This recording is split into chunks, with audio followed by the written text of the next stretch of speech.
Shri myths channel కు స్వాగతం. ఈరోజు మనం ఇంకొక చందమామ కథ చెప్పుకుందాము. ఇంకా మన ఛానల్ ను సబ్స్క్రైబ్ చేసుకున్నట్లయితే వెంటనే సబ్స్క్రైబ్ చేసుకోండి. బెల్ ఐకాన్ ను ఆన్ లో పెట్టుకోండి. ఇక పదండి కథలోకి వెళ్దాము. ఒక గ్రామంలో ఒక పేదవారుండేవాడు. అతనికి పిల్లలు లేరు. అతనికి ఉన్న ఆస్తి అంతా కలిసి ఒక ఇల్లు, ఒక ఆడ గుర్రము, ఒక ఆడకుక్క మాత్రమే. ప్రతిరోజు తెల్లవారుతూనే పేదవాడు తన గుర్రాన్ని తీసుకుని దూరంగా ఉన్న అడవికి పోయి కట్టెలు కొట్టి సాయంత్రానికల్లా తిరిగి ఇల్లు చేరుకునేవాడు.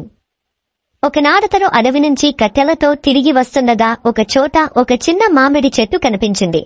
దానిమీద 2 పళ్ళున్నాయి. అతను వాటిని కోసి ఇంటికి తెచ్చాడు. అతని భార్య ఆ పళ్లను పిండి రసం ఒక గిన్నెలో పోసి తొక్కలను గుర్రానికి పెట్టి టెంకలను దొడ్లో గిరవాటు వేసింది. మామిడి పండ్ల రసాన్ని భార్యాభర్తలిద్దరూ తాగాక ఇంటి కుక్క వచ్చి గిన్నెను నాకింది.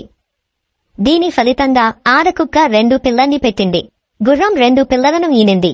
కట్టెలు కొట్టేవాడి భార్యకు 2 అందమైన కవల పిల్లలు కలిగారు. దొడ్లో మామిడి టెంకలు పడిన చోట 2 బంగారు కత్తులు మొలిచాయి. పేదవాడి కుమారులిద్దరూ పెరిగి పెద్దవారయ్యారు. ఒకనాడు పెద్ద కుమారుడు తండ్రితో, నాన్నా, మనం కష్టాలు తప్ప సుఖాలన్నవి ఎరగం. అందుచేత నేను దేశాలు తిరిగి ధనం సంపాదించుకు తిరిగి వస్తాను అన్నాడు. తమకు 2 కళ్లులాగున్న కొడుకులిద్దరిలో ఒకడు దూరం కావటం తల్లిదండ్రులకు ఏమాత్రమూ ఇష్టం లేదు. కాని వాళ్లు కూడా కట్టెలు కొట్టి జీవించవలసి వస్తుందని వారు చాలా విచారించారు. అదీగాక పిల్లలిద్దరూ అచ్చంగా ఒకటిగానే ఉంటారు. అందుచేత ఏ ఒకడు ఎదట తిరుగుతున్నా ఇద్దరినీ చూసినట్టే ఉంటుంది. అందుచేత తమ పెద్ద కొడుకు దేశాటన చేయడానికి వారు అనుమతించారు. పెద్దవాడు బంగారు కత్తులలో ఒకటి తీసుకుని ఒక గుర్రం ఎక్కి ఒక కుక్కను వెంటబెట్టుకుని బయలుదేరాడు. తల్లిదండ్రులు వాడికి ఎన్నో జాగ్రత్తలు చెప్పారు. రెండోవాడు పొలిమేరదాకా తన అన్నను సాగనంపాడు. వాడు వెనక్కు తిరిగి వచ్చేటప్పుడు పెద్దవాడు వాడికి ఒక గాజు కుప్పి ఇచ్చి, తమ్ముడు, ఇందులో ఉన్న నీరు ఎంత నిర్మలంగా ఉన్నదో చూడు. ఇది ఆనాడు మకిలబారుతుందో ఆనాడు నాకు ఆపద జరిగిందని తెలుసుకో. వీలైతే నువ్వు వచ్చి నన్ను రక్షించు. నాకు అపాయం జరిగిందని అమ్మతోనూ నాన్నతోనూ మాత్రం చెప్పకు. తెలిసిందా అన్నాడు. తమ్ముడు ఆ గాజుకుప్పి తీసుకుని ఇంటికి తిరిగి వెళ్లాడు. పెద్దవాడు ప్రయాణం సాగించి కొంతకాలానికి ఒక నగరం చేరుకున్నాడు. అతను రాజభవనం ముందుగా వెళుతుండగా మేడపైనుంచి రాజకుమార్తె అతన్ని చూసి మోహించింది. ఆమె వెంటనే తన తండ్రి దగ్గరికి పరిగెత్తుకుపోయి ఆ దారిన వెళ్లే యువకుడికి ఆతిథ్యం ఇవ్వమని అడిగింది. ఒక్కతే కూతురు కావటం వల్ల రాజుగా ఆమె మాట ఎన్నడూ తీసివేసేవాడు కాడు. ఆయన తన భటులను పంపి కట్టెలు కొట్టేవాడి కొడుకును పిలిపించాడు. చేతిలో బంగారు కత్తి ధరించి సూర్యుడల్లే వెలిగిపోతున్న ఆ యువకుణ్ణి చూడగానే రాజకుటుంబం వారందరికీ ఎంతో ముచ్చటాయింది. తన కుమార్తె అతన్ని ప్రేమించిందని తెలుసుకుని రాజుగారు మంచి ముహూర్తాన వారిద్దరికీ పెళ్లి చేసేశాడు. పెద్ద ఎత్తున ఉత్సవాలు, ఊరేగింపులు, విందులు, వినోదాలు జరిగాయి. ఒకరోజు రాత్రి భోజనాలు అయినాక రాజుగారి అల్లుడు, కూతురు చల్లగారి కోసం మేడమీదికి వెళ్లారు. అతను చుట్టూ కలయజూస్తుండగా దూరాన ఒక కొండ అతి విచిత్రంగా తగలబడి పోతుండటం కనిపించింది. చూస్తుండగానే మంటలు మరీ పెద్దవవుతున్నవి. అతను తన భార్యకేసి తిరిగి ఆశ్చర్యంతో, అదేమిటి? ఆ కొండ అలా తగలబడిపోతున్నది అని అడిగాడు. దాన్ని ఇక్కడ అంతా ఉరుముల కొండం అని పిలుస్తారు. పగలు ఆ కొండమీద ఉరుముల మోత వినిపిస్తుంది. రాత్రివేళ కొండ అలా తగలబడుతూ కనిపిస్తుంది. ఏమైనా దాని దగ్గరికి ఎవరూ వెళ్లరు. వెళ్లిన వారెవరూ తిరిగి రాలేదు. వాళ్ళు శిలలైపోయారని జనం చెప్పుకుంటారు. మీరు మటుకు పొరబాటున కూడా అటుకేసి వెళ్లకండి అన్నది రాజుకూతురు. అతను ఏమీ మాట్లాడలేదు. మర్నాడింకా తెల్లవారక ముందే అతను నిద్రలేచి కత్తి తీసుకుని గుర్రమెక్కి కుక్కను వెంటబెట్టుకుని ఉరుముల కొండ దిక్కుగా బయలుదేరాడు. అతను కొండను చేరేసరికి బాగా తెల్లవారిపోయింది. అతను కొండ ఎక్కుతుండగా దారిలో ఒక చెట్టు కింద రాతిమీద ఒక ముసలిది కూర్చుని కనిపించింది. అవ్వా, ఈ కొండను గురించి చాలా మంది విడ్డూరంగా చెబుతారు. అసలు విశేషమేమిటో నువ్వు చెప్పగలవా అని అతను ముసలిదాన్ని అడిగాడు. ఇక్కడే ఉండేదాన్ని, ఎందుకు చెప్పలేను నాయనా? రా, మా ఇంటికి పోదాం పద. ఈ కొండ సంగతంతా వివరంగా చెబుతాను అంటూ ముసలిది రాతిమీద నుంచి లేచి దారితీసింది. దారిలో ఆ ముసలిది మధ్య మధ్య ఆగుతూ ఒకరకం మొక్కల ఆకులు కోసి చేతపట్టుకోవటం చూసి అతను, ఈ ఆకులతో ఈ ముసలిదానికి ఎంపనో అని ఆశ్చర్యపడ్డాడు. కొద్దిసేపటికల్లా ముసలిది అతన్ని ఒక గుహలోకి తీసుకుపోయింది. అతను గుహలోకి 2 అడుగులు వేసి ఆగి వింతగా చుట్టూ కలయజూశాడు.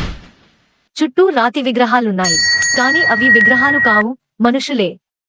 వారి కళ్ళు ఇంకా చూస్తూనే ఉన్నాయి. మిగిలిన శరీరాలు మాత్రం శిల అయిపోయాయి. అతనికి భయం వేసింది. తాను కూడా శిల అయిపోయేలోగా పారిపోదామనుకున్నాడు. కాని కాలు కదలలేదు. అతని శరీరమంతా కరుడు కట్టిపోయినట్టయింది. తాను శిల అయిపోనట్టు అతను తెలుసుకున్నాడు. ఈ ముసలిముండ మంత్రగత్తె. అది అందరినీ మోసం చేసినట్టే తనను మోసం చేసింది. అపాయమని భార్య ముందుగా హెచ్చరించినా ఆమె మాట వినక తాను ఇలా రాయి అయిపోయాడు. ఇక్కడ పెద్దవాడికి ఈ దుర్గతి కలగగానే అక్కడ చిన్నవాడి వద్ద ఉన్న గాజుకుప్పెలోని నీరు మురికి అయిపోయింది. తన అన్నకేదో అపాయం జరిగిందని గ్రహించి వాడు తల్లిదండ్రులతో ఒక చిన్న ప్రయాణం చేసి మళ్లీ వస్తానని చెప్పి 2వ కత్తి తీసుకుని 2వ గుర్రమెక్కి 2వ కుక్కను వెంటబెట్టుకుని బయలుదేరాడు. అతను వెళ్లి తన అన్న చేరిన నగరానికే చేరుకున్నాడు. అతను వీధి వెంట వస్తుంటే జనం, అదుగో రాజుగారి అల్లుడుగారు మళ్లీ వచ్చేస్తున్నారు అని కేకలు పెట్టసాగారు. అదే మనిషి, అదే కత్తి, అదే గుర్రం, అదే కుక్కం. అందుచేత నగరంలోని వారందరూ చిన్నవాణ్ణి చూసి రాజుగారి అల్లుడని భ్రమపడ్డారు. ఇదంతా గమనించిన రెండోవాడు తన అన్న ఈ నగరమే చేరి రాజుగారి అల్లుడు కూడా అయ్యాడని గ్రహించాడు. తన అల్లుడు మాయమైన రోజునుంచి రాజుగారు తన అల్లుడి కోసం వెతికిస్తూనే ఉన్నాడు. అందుచేత రాజభటులు చిన్నవాణ్ణి చుట్టుముట్టి, మహారాజా, తమ కోసం అందరూ బెంగబెట్టుకుని ఉన్నారు. దయచేయండి అంటూ చిన్నవాణ్ణి రాజభవనానికి తీసుకువెళ్లారు. ఇన్నాళ్లు ఏమైపోయావోయే? మేమంతా నీ క్షేమం గురించి ఎంత భయపడ్డామో తెలుసా? అన్నాడు రాజుగారు. ఒంటరిగా వేటకు వెళ్లి దారి తప్పాను అన్నాడు చిన్నవాడు. తాను మరొక మనిషినని బయటపెట్టకుండా ఆ వచ్చినవాడు రాజుగారి అల్లుడేనని రాజుగారి భవనంలో అందరూ నమ్మారు. మొదట రాజకుమార్తె కూడా నమ్మింది. కాని చిన్నవాడు ఆమె కేసి చూసి, ఓహో, ఈవిడ మా వదినెగారు కాబోలు అన్నట్టుగా చూశాడు. చిన్నవాడు అలా చూడటంతో రాజకుమార్తెకు అనుమానం కలిగింది. అయినా నిజం తెలుసుకుందామని ఆ రాత్రి భోజనాలు కాగానే ఆమె అతన్ని మిద్దెమీదికి తీసుకుపోయింది. అతను తన వదినెగారితో తాను ఎవరైనదీ చెప్పేసి ఈ విషయం రహస్యంగా ఉంచమన్నాడు. ఆమె అనుమానం రుజువయింది. అతను దూరాన మండుతున్న కొండను చూసి నిర్ఘాంతపోయి, ఏమిటా కొండ అలా తగలబడిపోతున్నది అని అడిగాడు. రాజకుమార్తె ఉరుముల కొండను గురించి అతనితో చెప్పి, అక్కడికి వెళ్లటం చాలా ప్రమాదకరం.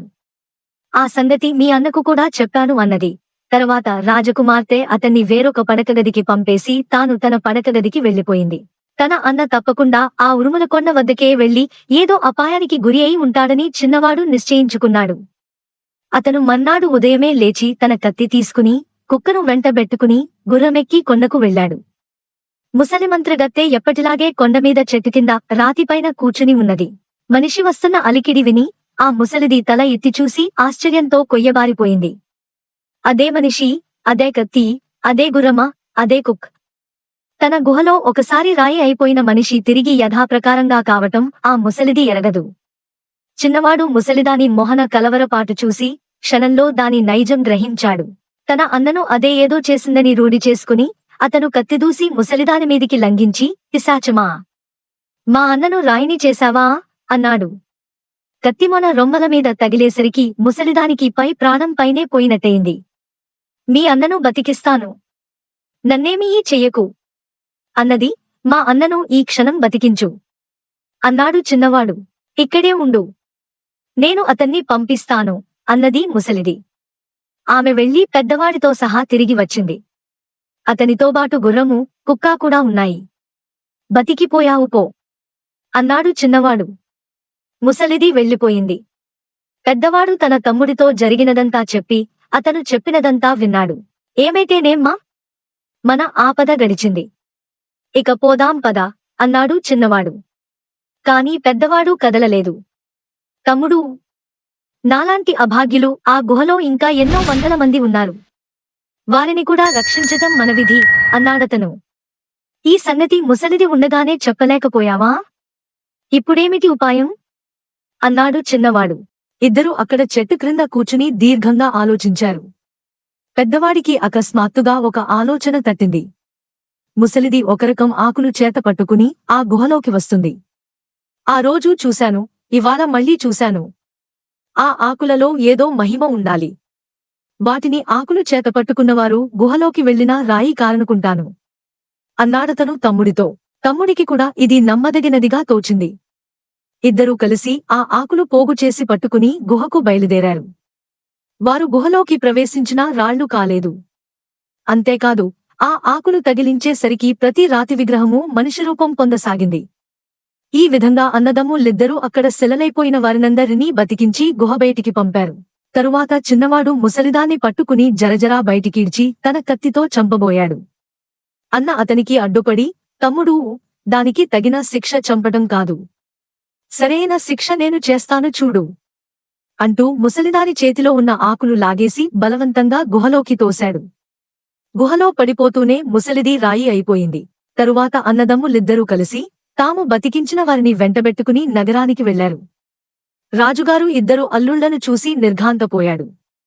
మిగిలినవారు కూడా తమ కళ్లను తాము నమ్మలేకపోయారు. గుహనుంచి బతికి వచ్చిన వారందరూ పురుషులేగాని వారిలో ఒక రాజు వెంట ఆయన కుమార్తె కూడా ఉన్నది. ఆ పిల్లను చిన్నవాడు పెళ్లాడాడు. తరువాత అన్నదమ్ములిద్దరూ ఆ నగరంలోనే ఉండి తమ తల్లిదండ్రులను పిలిపించుకున్నారు.